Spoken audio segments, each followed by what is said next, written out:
Le Grand Matin Sud Radio, 7h, 8h30, Benjamin Glaise. Sud Radio à 8h15. Très bon début de journée à tous avec le Grand Matin de Sud Radio. Dites-le franchement tout de suite jusqu'à 8h30 avec Eric Revel qui nous a rejoint. Amine El-Khatmi également en direct depuis Tel Aviv. Amine, vous nous avez parlé tout à l'heure de ce que vous avez pu voir sur place. Vous avez été profondément choqué par ce que vous avez pu découvrir finalement en Israël.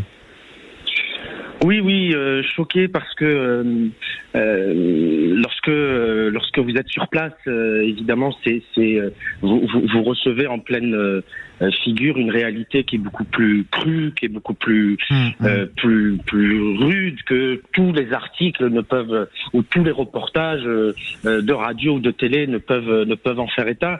Et ce qui nous a choqué, c'est ces espèces de scènes figées où vous avez dans une voiture aux vitres éclatées et on sait par qui les vitres ont été éclatées.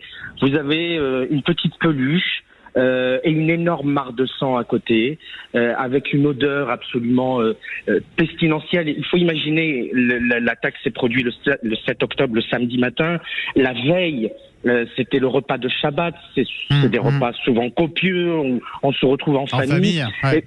Voilà, et vous avez dans les rues, notamment de Sderot, une odeur horrible parce que le vendredi soir, les gens ont déposé leur poubelle, les restes du repas, et évidemment, les services de ramassage ne sont jamais passés, et donc vous avez un mélange entre une odeur de mort, une odeur de déchets, des chats qui ont perdu leur maître, puisque les familles qui sont relogées dans les hôtels de Tel Aviv n'ont pas eu le droit de venir avec leurs animaux de compagnie. Donc vous avez des chats, des chiens qui sont abandonnés, livrés à leur sort, et tout ça donne une impression de scène surréaliste. Voilà, nous n'avons pas trouvé d'autres mots pour les décrire.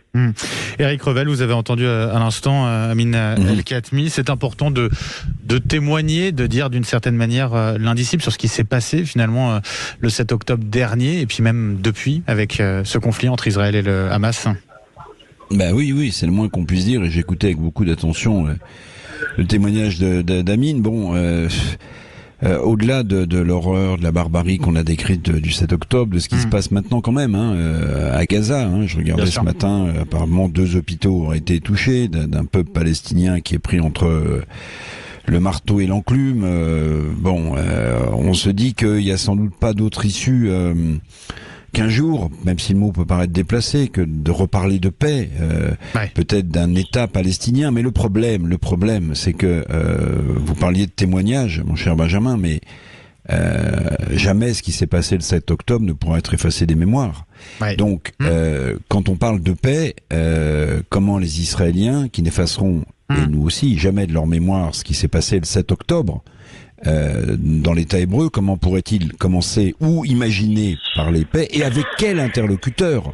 C'est la question que je pose à Amine. Avec quel interlocuteur en Palestine, quand on voit que l'OLP corrompu est démonétisé, quand on voit que le Hamas ne veut que la destruction de l'État hébreu? Parler de paix, si ça pouvait s'effacer des mémoires, mais avec qui? Amine, justement, sur cette question, avec quel interlocuteur pour une paix éventuelle? Et est-ce qu'on en parle déjà, finalement, parmi les Israéliens, de cet objectif, au final, d'une paix? Oui, on en parle. Eric a posé une excellente question et je vous avoue, là nous allons nous rendre à la Knesset, le Parlement israélien. Nous allons être reçus par le président. Hier, nous avons eu une conférence hier soir avec des officiels israéliens et hélas, la réponse qu'ils ont apportée à cette question, c'est qu'il n'y a pas d'interlocuteur parce que vous avez d'un côté le Hamas qui est une organisation terroriste et il n'y a pas de débat. C'est pour ça que lorsqu'on nous a dit il faut demander le cessez-le-feu, on ne demande pas le cessez-le-feu avec une organisation terroriste. Évidemment qu'il faut protéger des civils, mais on ne négocie pas la paix avec une organisation terroriste. Mais ces officiels israéliens nous ont démontré, preuve à l'appui, et avec André Berkoff et Elisabeth Lévy, nous nous sommes dit que nous allions récupérer ces documents pour venir les détailler aux auditeurs de Sud Radio. Ils nous ont démontré que le 7 octobre au soir, les représentants du Fatah et les plus hauts représentants de l'autorité palestinienne se sont félicités de l'attaque terroriste. On a vu des vidéos de manifestations dans le territoire palestinien, en Cisjordanie, des manifestations où les leaders de l'autorité palestinienne étaient dans les rues et criaient « Khaybar, Khaybar ya Yahoud », ce qui veut dire tuons tous les juifs. Donc les Israéliens, y compris, et je ne parle pas de l'extrême droite israélienne, des Israéliens de bonne volonté, des Israéliens de gauche, des Israéliens du centre, des gens qui ont envie de faire la paix, on arrive à la conclusion tragique, c'est qu'aujourd'hui, il n'y a pas d'interlocuteur crédible, parce que M. Abbas est corrompu, est un pantin, il n'y a pas d'interlocuteur crédible pour discuter avec les Palestiniens, et c'est tout le drame du peuple palestinien. On continue d'ailleurs d'en parler dans un instant avec vous, Amine El-Khatmi, et avec vous, Éric Revel. Vous restez bien sûr branchés sur Sud Radio dans un instant. Le retour, dites-le franchement, la suite sur Sud Radio, à tout de suite. Sud Radio, votre attention est notre plus belle récompense. J'ai incité plein d'amis et de la famille à vous écouter parce que vous êtes très bien. Sud Radio, parlons vrai. Lidl, réélu encore et encore, meilleure chaîne de magasins de l'année dans la catégorie fruits et légumes. Ah le patron, elles sont à 1,78 €. Les pommes de terre spécial four ? Oui, en ce moment, le filet de 2 kilos Origine France est à 1,78 €. Ils sont encore et toujours moins chers que nous. Eh oui, et ça nous fait 89 centimes le kilo et un four pour nous. Et un four pour nous. Lidl, trop fort sur les prix et c'est vous qui le dites. Étude Kantar Prométhée, avril 2023. Catégorie 1, calibre 40-60, variété Regina, traitement antigerminatif après récolte, Origine France. Plus d'informations sur Lidl.fr. Dans le nouveau magazine Journal de France, actuellement en kiosque, retrouvez les confessions intimes de Karine Viard et Franck Dubosc, réunis à l'écran dans Un nouveau départ. Des nouvelles de Sophie Davant et William Lémergie. La vie rêvée de Louane. Florent Pagny dévoile sa nouvelle vie. Le mariage d'Hugo Frey, Il n'y a pas d'âge pour aimer. Un entretien exclusif avec le grand Claude Lelouch. Journal de France, un magazine La Fond Presse, en vente chez votre marchand de journaux. Léo, il y a moins 10% sur l'aménagement intérieur chez Brico Dépôt. Ça va en faire du changement dans la maison. Depuis 30 ans, Brico Dépôt s'engage pour votre pouvoir d'achat. Comme du mercredi 1er au samedi 4 novembre, avec moins 10% pour tous vos achats d'aménagement intérieur sur les rayons cuisine, salle de bain, rangement, sol et peinture. Brico Dépôt. Voyez plus grand avec nos prix dépôt. Offre à partir de 100 € exclusivement en magasin du 1er au 4 novembre sur les rayons aménagement intérieur, hors arrivage, produits premier prix et promotion en cours, hors dépôt du Cahors. Écoutez Sud Radio Lille en DAB+. Sud Radio. Bonjour, il est arrivé quoi à votre pare-brise ? Un impact, sûrement tombé du ciel. En ce moment, pour fêter nos 20 ans, on vous offre 20 € en carte cadeau pour toute opération de pare-brise. Ah bah alors ça, c'est vraiment tombé du ciel. Mais c'est pour ça que Motrio a obtenu la médaille d'argent du prix Wizville de la meilleure satisfaction client.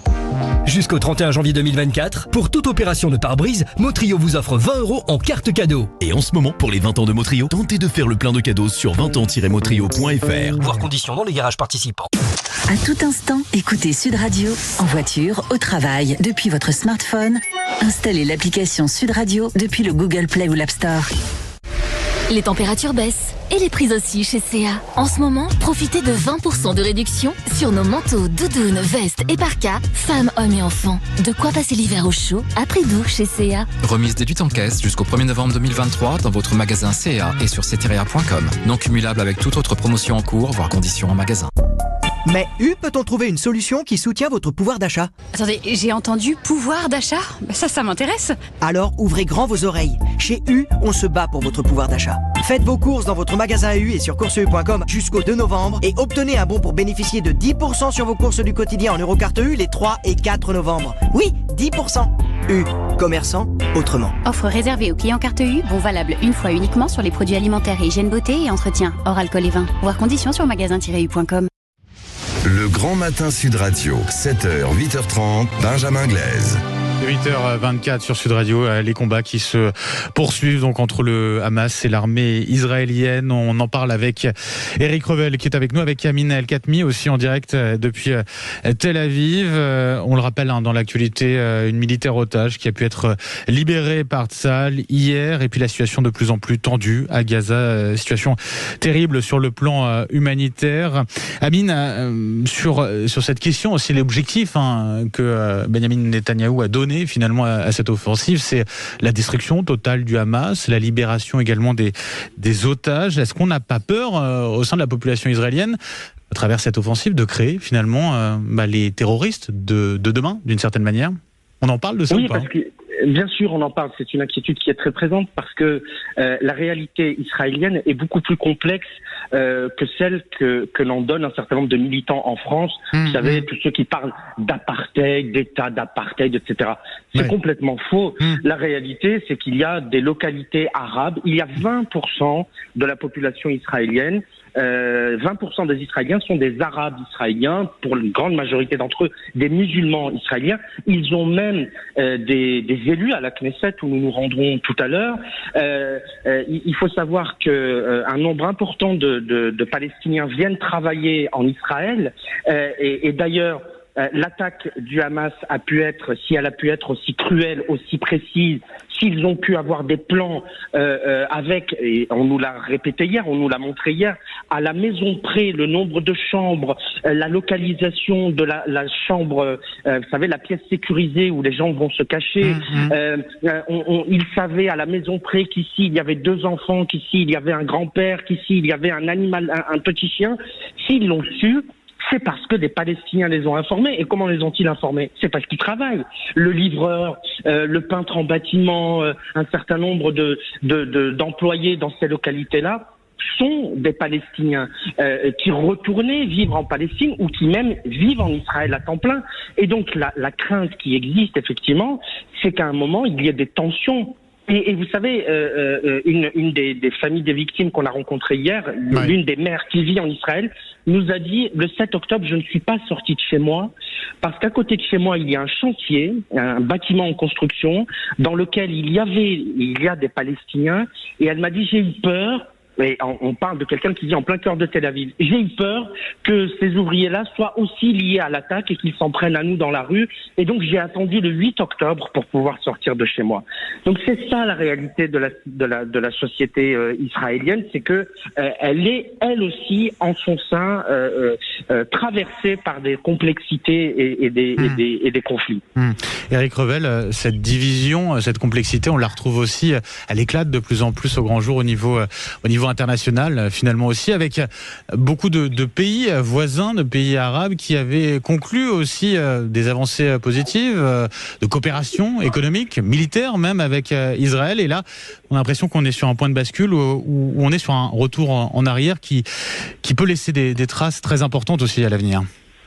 Bah oui, vous faites allusion aux accords d'Abraham qui avaient signé un certain nombre de pays avec Israël, de pays arabes, et l'Arabie Saoudite s'apprêtait à le faire aussi. Et c'est là qu'on voit, et Amine a raison, et c'est là qu'on voit que au-delà des exercices militaires qu'il a fallu pour les terroristes du Hamas répéter et re-répéter pour arriver en deltaplane à moteur ou pour arriver par voie terrestre, c'est là qu'on voit que tout cela a été réfléchi par les têtes pensantes du Hamas terroriste. Pourquoi ? Parce qu'en réalité, la rave party dans laquelle des jeunes Israéliens ont été massacrés, c'était une rave party au nom de quoi ? Au nom de la paix. Les kibboutz qui ont été attaqués de manière barbare, c'est des gens plutôt de gauche, des gens qui soutenaient plutôt une paix avec les Palestiniens. Donc on voit bien que au-delà de la méthode des exercices répétés et re-répétés des terroristes d'Hamas pour commettre l'irréparable, ce qu'ils ont fait le 7 octobre, tout cela a été réfléchi parce qu'il fallait à la fois briser les accords d'Abraham pour le Hamas, sinon le Hamas disparaissait, mais il fallait aussi que tous les ferments peut-être de la paix avant les actes barbares du 7 octobre, de ces jeunes, ou encore des kibboutz qui incarnaient la gauche, que tout cela soit rayé pour que le Hamas puisse continuer à terroriser avec ses actes barbares. Oui, le piège du Hamas, effectivement. Éric Revel et Amine El-Khatmi, un grand merci d'avoir été avec nous ce matin sur Sud Radio. Merci à vous et bonne journée. Allez, on termine cette émission avec un peu de légèreté. Une bonne nouvelle pour qui ? Pour Didier, qui est d'Agde. Bonjour à Didier. Didier ? Mon cher Didier, est-ce que vous êtes là ? Bonjour, félicitations. Oui, bravo, vous avez gagné grâce à Sud Radio une semaine de vacances grâce à Lagrange Vacances dans une résidence 3-4 étoiles pour 4 personnes. Félicitations, vous avez une idée déjà de là où vous voulez partir ? Plutôt campagne, mer, montagne ? Ça serait peut-être montagne, comme je suis à la mer toute l'année, donc... oui, il faut changer un petit peu, ça fait du bien. Se dépayser. En tout cas, félicitations à vous, Didier. Et puis continuez bien sûr d'écouter Sud Radio. Bah oui, vous êtes récompensé forcément. Très bonne journée à vous, Didier. Bonne journée à vous tous aussi qui vous nous écoutez. Et puis vous restez bien sûr avec nous sur Sud Radio. Dans un instant, vous retrouvez Stéphanie de Mureux, son invitée politique. C'est Laurence Rossignol, sénatrice PS du Val-de-Marne et puis ancienne ministre. Moi, je vous souhaite une très belle journée forcément avec Sud Radio. À tout de suite.